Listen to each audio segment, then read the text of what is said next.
lengkap dalam Matius 24 sebagai pendahuluan. Ya, Matius 24 ayat 9 sampai 10 ya. Matius 24 ayat 9 dan 10 sebagai nas pembukaan kita ya. Ya, Matius 24 ayat 9 ya muncul ya. Sekarang sudah bisa kita. Kalau dulu belum bisa, sekarang sudah bisa ayat Alkitabnya ya. Kita baca sama-sama ya dari Matius 24 ayat 9 dan 10 ya. 3 2 1.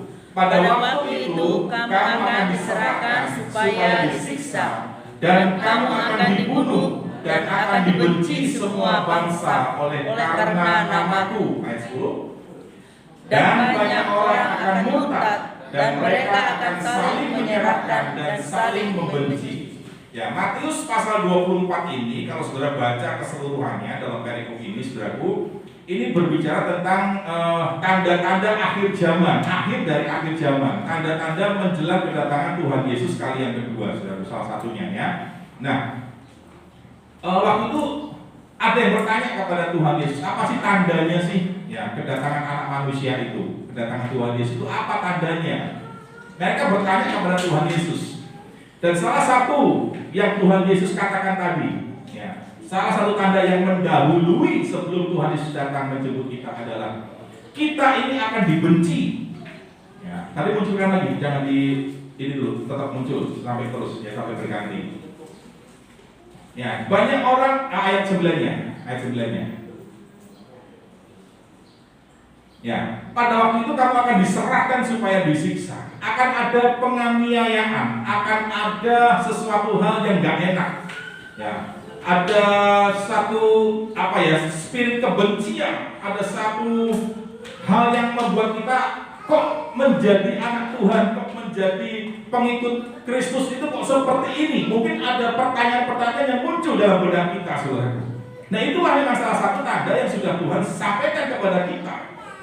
Ya, sampai dikatakan ayat yang ke-10-nya diklik. Ya, dikatakan karena ayat yang ke-9 tadi terjadi, maka dikatakan banyak orang akan murtad. Mereka akan saling menyerahkan dan saling membenci. Salah satu tanda menjelang kedatangan Tuhan, kedatangan anak manusia itu adalah akan banyak orang yang murtad. Murtad itu apa sih pengertian murtad? Nanti suatu hari kita belajar ya. Kita nggak bahas tentang murtad ini di kesempatan ini. Tapi nanti di kesempatan berikutnya saya akan jelaskan apa sih yang dimaksud dengan murtad itu. Ya, intinya, salah satu intinya adalah murtad itu meninggalkan Kristus. Ya, menyangkal dan meninggalkan Kristus, meninggalkan jalan kebenaran.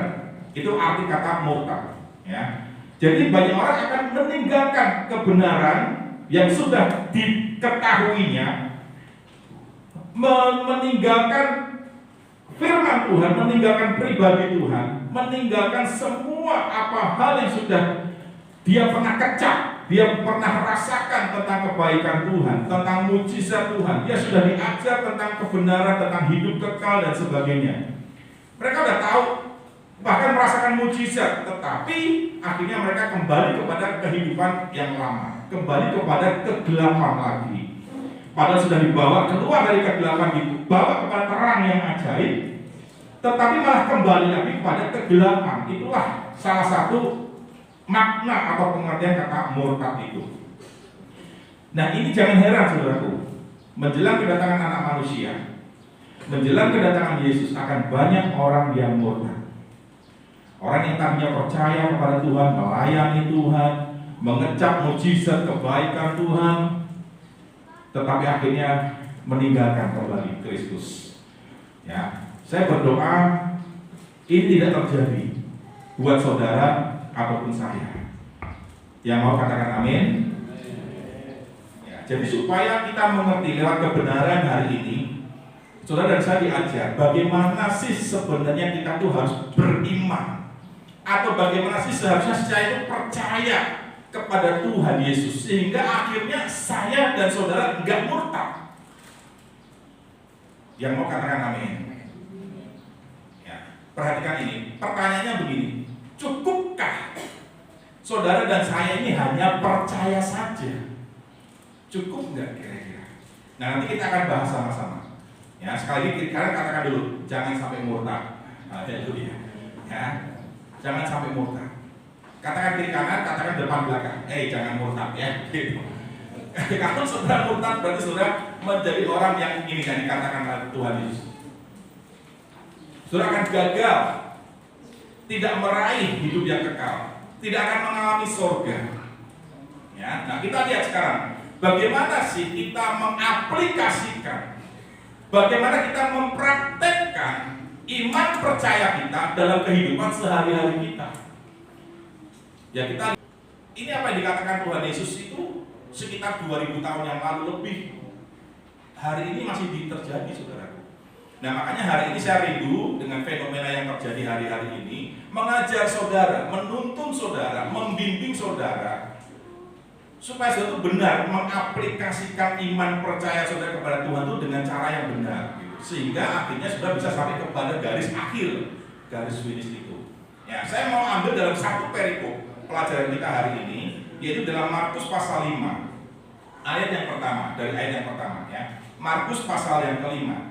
Tadi hanya ayat pendahuluan, sebuah fenomena penggenapan dari firman Tuhan. Ini saya angkat fenomena ini. Firman Tuhan sudah ngomong dan itu terjadi di alam nyata, di dunia kita, dan sekarang kita mau belajar bagaimana sih supaya kita jangan sampai murtad, jangan sampai kita salah dalam mengaplikasikan iman percaya kita kepada Kristus, saudaraku. Ya. Nah kita mau belajar dari satu perikop ini, Markus pasal 5 ayat yang pertama. Ya, ini dalam Markus pasal 5 ini ada 43 ayat. Markus pasal 5 isinya ada 43 ayat, saudaraku. Ya. Nah, ada dua judul, ada dua perikop. Jadi dari 43 ayat itu dibagi ada dua kisah, ada dua cerita yang berkelanjutan, ya, yang berurutan, yang berkesinambungan, yang dialami oleh Yesus. Ya, perikop yang pertama saya jelaskan dulu dari ayat 1 sampai 20.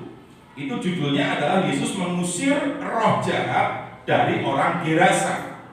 Ya, dalam kisah ini kita yang mungkin sudah membaca ayat ini, firman ini, sudah mengerti ceritanya. Bagaimana orang yang kerasukan setan itu, kerasukan namanya legion, ya namanya legion itu banyak, artinya setan-setan, bukan cuma satu, tapi setan banyak. Ya, karena waktu ditanya, siapa kamu? Aku legion. Ya, iblis yang merasuki orang gila tersebut ngomong, aku ini legion. Legion itu artinya jamak, banyak. Banyak setan yang memasuki orang gila ini, orang yang sampai gila, saudara. Nah ini ada 20 ayat diceritakan di situ. Kemudian perikop yang kedua dari 21 sampai 43, ya. Jadi setengah-setengah nih, ya. 1 sampai 21, sampai 20, 21 sampai 43. Ini berbicara tentang ada dua kejadian, ya, yaitu kejadian di mana anak dari seorang kepala rumah ibadat yang bernama Yairus. Nah, Yairus ini seorang kepala rumah ibadat. Dia punya anak. Nah, anaknya ini sakit dan bahkan hampir mati, saudaraku. Nah, dia mendengar tentang apa yang diperbuat oleh Yesus, mujizat-mujizatnya dan sebagainya. Akhirnya datanglah kepada Yesus dan menceritakan bahwa anaknya sakit keras dan hampir mati. Nah, setelah Yesus membebaskan orang yang kerasukan setan tadi, kerasukan legion tadi, Yesus meninggalkan kan? Kisah ini tertinggal di berlalu kisah ini. Selesai, Yesus menyeberang lagi ke danau. Nah, ketika setelah menyeberang ke danau itu datanglah tadi utusan dari keluarga Yairus tadi yang mengatakan bahwa anaknya Yairus itu sakit dan hampir mati. Akhirnya Yesus, oke, ya, ayo kita datang ke sana, ke rumah Yairus. Mereka berjalan ke rumah Yairus. Sementara dalam perjalanannya di tengah jalan sebelum sampai di rumah Yairus, ya, tiba-tiba ada seorang perempuan yang sakit pendarahan selama 12 tahun. Jadi perjalanan Yesus itu sempat terhenti, saudaraku, nggak melanjutkan ke rumah Yairus, tapi dihadang oleh perempuan yang sakit pendarahan 12 tahun. Ya, singkat cerita, perempuan yang sakit pendarahan ini menjamah ujung jubah dari Tuhan Yesus.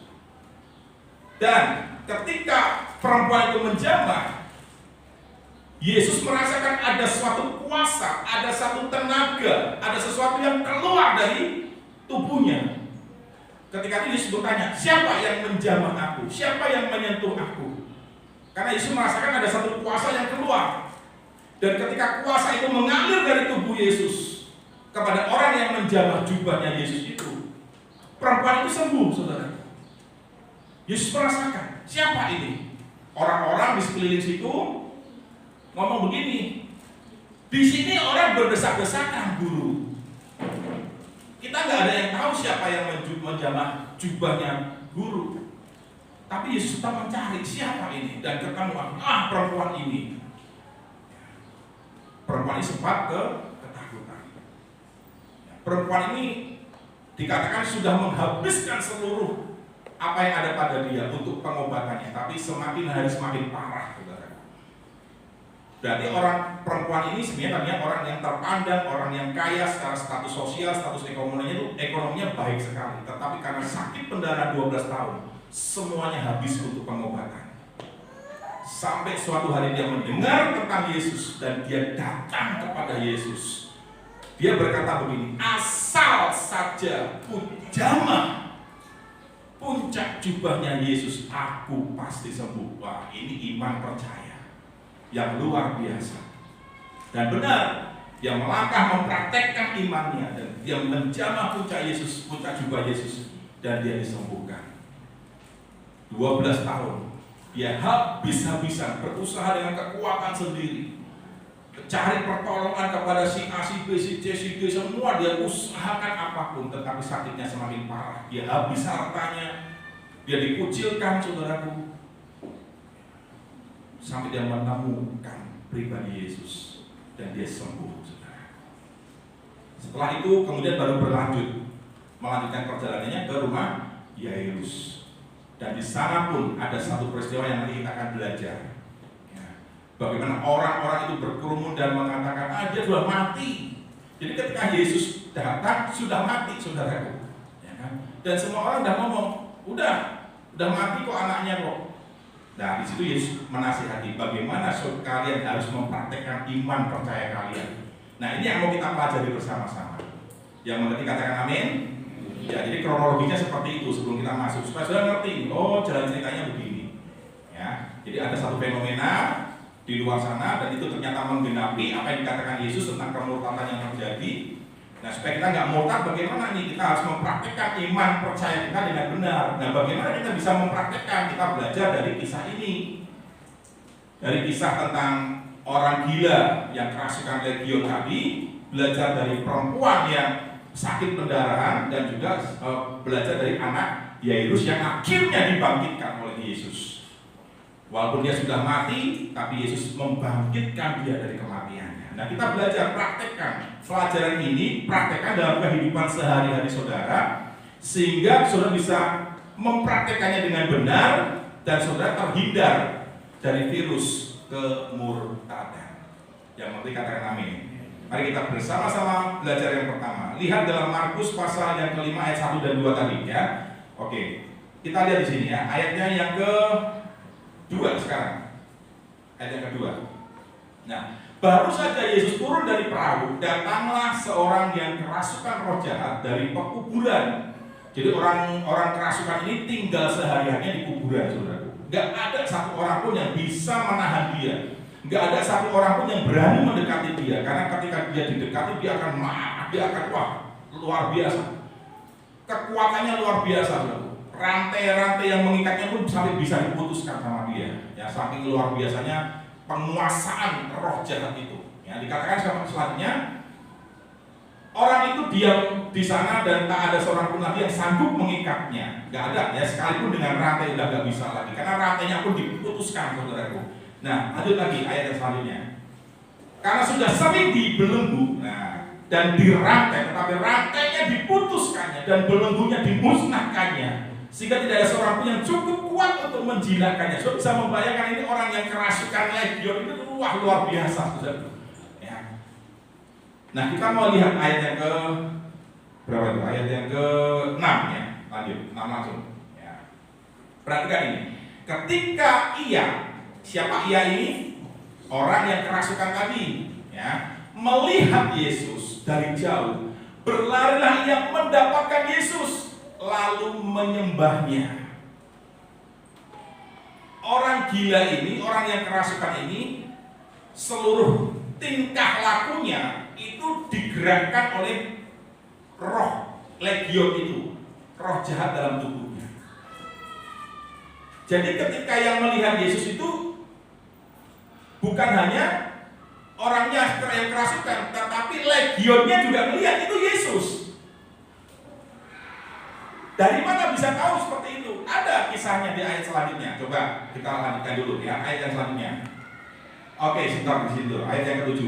Dengan keras, ia orang yang kerasukan tadi berteriak, "Apa urusanmu Yesus dengan aku?" Yang ngomong siapa, saudaraku? Yang ngomong begitu siapa? Halo, siapa? Wah, nggak jelas. Siapa? Orang yang benar, orang yang kerasukannya? Legionnya. Yang ngomong siapa? Legionnya. Jangan ragu-ragu, yang ngomong siapa? Legionnya yang ngomong, saudaraku. Ya. Ada ayat selanjutnya yang ngomong, ya. Kita tuntaskan dulu, teman-teman. Karena sebelumnya Yesus mengatakan kepadanya, "Hai engkau roh jahat." Ya, bukan orangnya kan? Bukan orangnya yang kerasukan, tapi roh jahatnya. Yesus ngomong sama roh jahatnya, "Hai engkau roh jahat, keluar dari orang ini." Nah, berarti Yesus ngomong sama roh jahatnya, sama legionnya. Nah, makanya dia ngomong begini. Ketika Yesus ngomong begitu, "Hai engkau roh jahat, keluar dari orang ini." Legionnya ngomong, "Apa urusanmu?" Coba buka lagi dari ayat ke-7-nya. "Apa urusanmu dengan aku, dengan legion?" Ya kan? "Hai Yesus, anak Allah yang maha tinggi, demi Allah, jangan siksa aku." Legionnya gemetar ketemu Yesus, dan dia ngomong, "Jangan siksa aku." Dengan kata lain begini, kenapa sih kok legion ini ngomong, "Apa urusanmu Yesus dengan aku?" Kenapa legion ngomong begitu? Karena legion tahu, iblis tahu, waktu buat hari penyiksaan dia belum tiba saatnya. Makanya dia negur Yesus seolah-olah dalam tanda kutip, "Apa urusanmu, waktumu belum tiba. Engkau belum waktunya untuk menyiksa aku. Jadi jangan dulu. Nggak ada urusan dengan engkau Yesus." Kira-kira begitu. Legionnya ngomong gitu, waktunya belum tiba. Jadi legion tahu, iblis tahu bahwa dia itu suatu hari nanti akan disiksa di neraka. Jadi neraka itu bukan iblis yang menyiksa. Iblis itu tempat penyiksaan, tapi bukan iblis penguasanya. Yesus penguasanya. Iblis pun akan dihukum, disiksa di neraka, saudara. Bersama dengan orang-orang manusia yang hidup di bumi ini, yang juga masuk neraka. Jadi mungkin paradigma kita selama ini kan berpikir, wah, iblis itu penguasa neraka. Orang-orang yang masuk neraka disiksa oleh iblis. Nah, saudara tahu kan, iblis juga ngomong, "Jangan siksa aku." Iblis itu tahu bahwa suatu hari dia akan disiksa di neraka. Makanya ketika belum tiba waktunya, dia stop Yesus. "Apa urusanmu? Kok belum tiba waktunya?" Nah, perhatikan dari kisah ini, saudara, kita bisa menarik satu pelajaran. Bagaimana seharusnya saudara dan saya beriman dan percaya kepada Yesus. Karena ketika saudara tidak bisa mengaplikasikan, saudara tidak bisa mempraktekkan beriman yang benar dengan cara yang benar, maka saudara akan kembali kepada kegelapan. Saudara akan meninggalkan Kristus karena jabatan, promosi. Ayo tinggalkan Yesus. Karena pernikahan, ayo tinggalkan Yesus. Karena apa? Daya tarik dunia, kekayaan, ayo tinggalkan Yesus. Karena teman hidup, pacar, karena mau pernikahan dan sebagainya, tinggalkan Yesus. Kenapa bisa terjadi? karena dia tidak tahu bagaimana cara mempraktekkan dalam sehari-hari kehidupannya, bagaimana sih seharusnya beriman kepada Yesus. Nah, saudara, dari kisah ini dulu, dari kisah tentang orang yang kerasukan legion ini, kita belajar begini, kita bisa tahu sekarang, ternyata iblis pun, legion pun percaya kepada Yesus. Dia gemetar kepada Yesus, dia takut kepada Yesus. Dia mengakui Yesus adalah anak Allah yang maha tinggi. Keluar dari mulut legion pengakuan Yesus anak Allah yang maha tinggi. Bahkan dikatakan tadi dia menyembah, dia berlari kepada Yesus, dan dia langsung tersungkur menyembah di hadapan Yesus. Legion sujud menyembah kepada Yesus. Nah, seringkali, ya, banyak kali, ya, orang-orang Kristen mempraktekkan iman percayanya seperti legion. Itu masalahnya, saudaraku. Ini PowerPoint yang pertama. Seperti apa sih praktek iman percayanya legion itu yang sering diikuti secara nggak disadari oleh orang-orang Kristen? Ya tadi, kamu percaya Kristus Yesus? Iya, saya percaya. Siapa menurutmu Yesus? Yesus anak Allah yang maha tinggi. Keluar dari mulut kita seperti itu. Terus apa bukti kamu beriman? Saya beribadah, saya menyembah Tuhan. Nah, legion juga nyembah, saudara. Legion juga nyembah Tuhan. Legion juga ngaku Yesus anak Allah yang maha tinggi. Gemetar, jangan. Jadi legion tahu bahwa Yesus itu penguasanya atas neraka, yang berkuasa itu Yesus. Nah, seringkali kita orang percaya nggak disadari, mungkin nggak tahu. Nah, sekarang dikasih tahu, saudaraku, mempraktekkan iman percayanya seperti legion. Ibadah sih ibadah, ya kan? Baca firman ya baca firman, melayani ya melayani, ya kan? Mengakui ya mengakui gitu. Setiap ditanya, kamu orang pengikut Yesus? Iya, saya pengikut Yesus. Kamu menyembah Yesus? Iya. Legion juga sama. Poinnya di mana, saudaraku? Buka sebentar di Yakobus 2 ayat 19. Yakobus 2 ayat 19. Nanti kembali lagi ke Markus, ya. Yakobus 2 ayat 19. Yakobus 2 ayat 19. Ya, kita baca sama-sama ya. Yang belakang kelihatan ya. 1, 2, 3. Engkau percaya bahwa hanya ada satu Allah saja, itu baik. Tetapi nah, jadi apa yang saya ngomong tadi ini ada dasar ayatnya, kuat jadi. Ya kan? Ini saya ngomong ini dasar ayat ini. Jadi saya ngomong iblis juga percaya, itu ternyata ada ayatnya. Didukung dengan ayat firman Tuhan. Jadi saya nggak mengajar dengan pengertian saya sendiri, tapi saya mengajar berdasarkan Alkitab ini. Apakah saudara mulai menyadari, oh iya ya, ternyata selama ini saya mempraktekkan iman percaya saya kepada Yesus seperti legion. Di sisi mananya? Di sisi mananya, saudaraku? Legion berubah nggak hidupnya, saudaraku? Halo? Legion mengalami pertobatan nggak hidupnya? Mengalami pembaharuan nggak hidupnya? Cara hidupnya berubah nggak legion? Halo? Menurut saudara berubah nggak legion? Yang sebelah sini berubah nggak?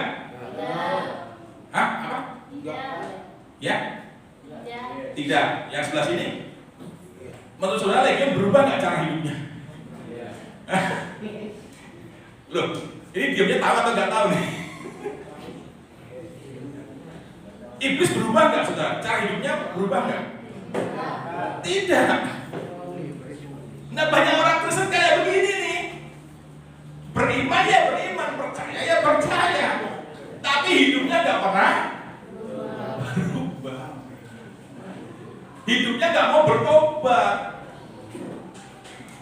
Inilah yang mengakibatkan akhirnya orang tersebut meninggalkan lagi cara hidupnya kepada yang kegelapan, yang lama itu. Ngapain ikut Yesus? Ternyata saya ikut Yesus jadinya kok tambah gak enak ya. Kok jadinya harus pikul salib ya. Nah makanya kan Yesus sejak awal, sejak pertama udah ngomong, kalau kamu mau ikut aku, kan Yesus sudah ngomong nih pahitnya nih. Kan Yesus sudah ngomong, kamu pasti diberkati, kamu pasti kaya raya, kamu pasti masuk surga. Kan yang dijanjikan Yesus itu nanti gitu, itu bonus. Tetapi yang disodorkan Yesus, kamu harus pikul salib, mau gak? Gitu. Nah berarti saudara ada di tempat ini, berarti saudara sudah sepakat sama Kristus, sama Yesus. Iya Tuhan, aku mau pikul salib. Makanya saudara jadi pengikut Kristus. Kalau saudara nggak terima janji, nggak terima komitmen itu, MOU itu nggak saudara terima, kan saudara nggak ada di sini. Ya atau ya kira-kira? Betul nggak kira-kira saudara? Karena saudara menerima MOU-nya Tuhan, ikat janji sama Tuhan, saudara ada di sini sampai hari ini. Kalau sudah melanggar MOU-nya Tuhan, saudara nggak di sini lagi, saudara sudah di dalam dunia kegelapan, maksudnya sudah jadi orang jahat lagi, jadi pengikut iblis lagi, saudara. Saudara nggak akan lagi jadi orang yang percaya kepada Kristus Yesus sebagai Tuhan dan Juru Selamat. Jadi PowerPoint-nya apa, saudara? Saudara harus mengaplikasikan iman percaya saudara kepada Yesus dengan cara hidup saudara berubah. Ini PowerPoint-nya. Tanya sama diri sendiri, sudah berubah belum ya? Dari cara hidup yang lama, maksudnya bukan berubah jadi megaloman, bukan berubah jadi Power Ranger, bukan. Tapi berubah menjadi manusia baru, ciptaan yang baru, yang lama sudah berlalu, yang baru sudah datang. Sudah belum, saudara? Apakah sudah sampai hari ini, sekalipun tadi kita menyembah Tuhan, menyanyi, menyembah, melayani, ibadah, mengakui Yesus, hidup saudara berubah? Kalau tidak, berarti saudara mempraktekkan seperti legion, percaya kepada Tuhan Yesus. Haleluya. Jadi kesimpulan dari PowerPoint yang pertama, bagaimana perubahan hidup saudara, bagaimana cara hidup saudara berubah, itu menunjukkan bagaimana iman saudara kepada Kristus. Halo, siap berubah saudaraku? Kalau saudara tidak berubah, sekalipun saudara ada di komunitas, ada di hadirat Tuhan, saudara melayani, saudara jadi hamba Tuhan, gelarnya pendeta, apapun gelar saudara, tapi kalau cara hidup saudara nggak berubah, nggak semakin serupa dengan Kristus, nggak terus diperbaharui sampai meninggalkan cara hidup yang lama, saudara berarti masih ikut percaya kepada legion, kepada iblis. Haleluya.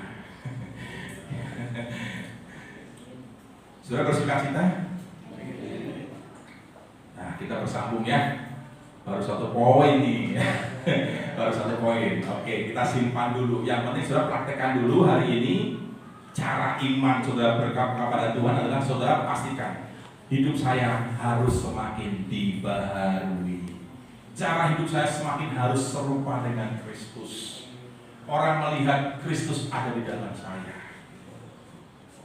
Cara hidup yang lama, yang kedagingan tinggalkan, saudara. Itulah bukti saudara beriman kepada Yesus dengan benar. Ada orang-orang yang beriman kepada Yesus tapi dengan cara yang salah. Tetapi sekarang saudara diajar, dituntut untuk mempraktekkan cara beriman, percaya kepada Yesus dengan cara yang benar. Buktikan kepada Kristus, Tuhan, aku percaya kepada Engkau. Engkau anak Allah yang maha tinggi, Engkau juru selamatku. Buktinya apa kata Tuhan? Engkau percaya. Saya mau berubah Tuhan. saya mau berubah. Saya mau tinggalkan cara hidup saya yang lama. Hal-hal kedagingan, hal-hal yang tidak menyenangkan Tuhan. Dulu saya seorang pemarah Tuhan. Sekarang saya mau belajar menjadi orang yang ramah, bukan pemarah tapi peramah. Bukan pemarah tapi peramah. Bukan orang yang suka menyimpan kebencian, tetapi orang yang suka mengampuni. Bukan orang yang suka lagi dugem, dunia gemerlap, tetapi suka hadirat Tuhan. Haleluya. Amin, saudaraku. Siap berubah? Bilang kiri kanan, saya mau berubah. Tepuk tangan buat Tuhan. Mari kami puji bersama. Haleluya. Terima kasih Tuhan. Terima kasih Tuhan. Mari sama-sama berdoa. Haleluya. Takarya takkan apakah syadna kirana. Ora bakara pasan dari kirana. Ku telah mati dan tinggalkan cara hidupku yang lama. Semuanya sia-sia. Semuanya sia-sia dan tak berarti lagi hidup ini. Ku lekatkan pada mesbah-Mu ya Tuhan. Jadilah padaku Tuhan, jadilah padaku seperti yang Kau ingini. Sekali lagi dan segera mati. Ku telah mati dan tinggalkan. Ku telah mati dan tinggalkan. Ucapkan sebagai komitmen kita kepada Tuhan. Cara hidupku yang lama. Semuanya sia-sia dan tak berarti lagi hidup ini. Ku lekatkan pada mesbah-Mu ya Tuhan. Jadilah padaku Tuhan, jadilah padaku seperti yang Kau ingini. Hamba-Mu berdoa untuk setiap jemaat-Mu di tempat ini Tuhan. Dalam nama Tuhan Yesus, oleh kasih anugerah kemurahan-Mu Tuhan, biarlah setiap pribadi lepas pribadi jemaat-Mu di tempat ini yang mendengar firman ini Tuhan, semua benih ini jatuh di tanah yang baik di hati mereka semua. Dan kami dibuka pikiran kami, dibuka hati kami untuk menerima firman-Mu, kebenaran-Mu ini Tuhan. Dan kami mau belajar mempraktekkan, mengaplikasikan dalam kehidupan sehari-hari. Bagaimana setiap pribadi kami harus belajar untuk percaya, beriman kepada Yesus. Dengan cara kami mau berubah ya Tuhan. Kami mau bertobat ya Tuhan. Kami yang mungkin masih hidup dalam kemewahan, dalam pesta pora, dalam dunia gemerlap, kami lebih mencintai dunia dan harta kekayaan yang semuanya akan berlalu, yang tidak akan kami bawa ketika kami menghadap Tuhan nanti. Kami berubah. Kami lebih mengasihi Tuhan daripada mengasihi dunia ini. Kami lebih mengasihi hadirat-Mu daripada daya tarik dunia ini. Mungkin di antara kami ada cara hidup kami masih kedagingan. Kami masih ada yang mabuk-mabukan. Kami masih ada yang berbuat seks bebas ataupun apapun yang merupakan satu kekejian, kejahatan di mata Tuhan. Ampuni kami semua Tuhan. Dan hari ini kami mau berkomitmen kembali, mau bertobat di hadapan Tuhan. Kami mau menyatakan bahwa kami mau berubah, meninggalkan cara hidup yang seperti itu semua Tuhan, yang tidak menyenangkan Tuhan. Mampukan Roh Kudus, mampukan setiap jemaat untuk hidup dalam perubahan, pembaharuan demi pembaharuan. Sempurnakan seluruh kehidupan jemaat-Mu Tuhan. sehari demi sehari demi sehari demi sehari Tuhan, semakin serupa dengan Engkau Tuhan Yesus, sehingga setiap jemaat di tempat ini siap untuk menyambut kedatangan Tuhan, siap untuk dituai oleh Tuhan dan dikumpulkan dalam kerajaan Allah. Karena Kau melihat pertumbuhan dari setiap kehidupan jemaat di tempat ini. Dalam nama Yesus Bapa berdoa syukur, menyerahkan jemaat di tempat ini. Haleluya. Kita berkata bersama-sama, amin. Silakan duduk kembali. Selamat siang, Tuhan memberkati.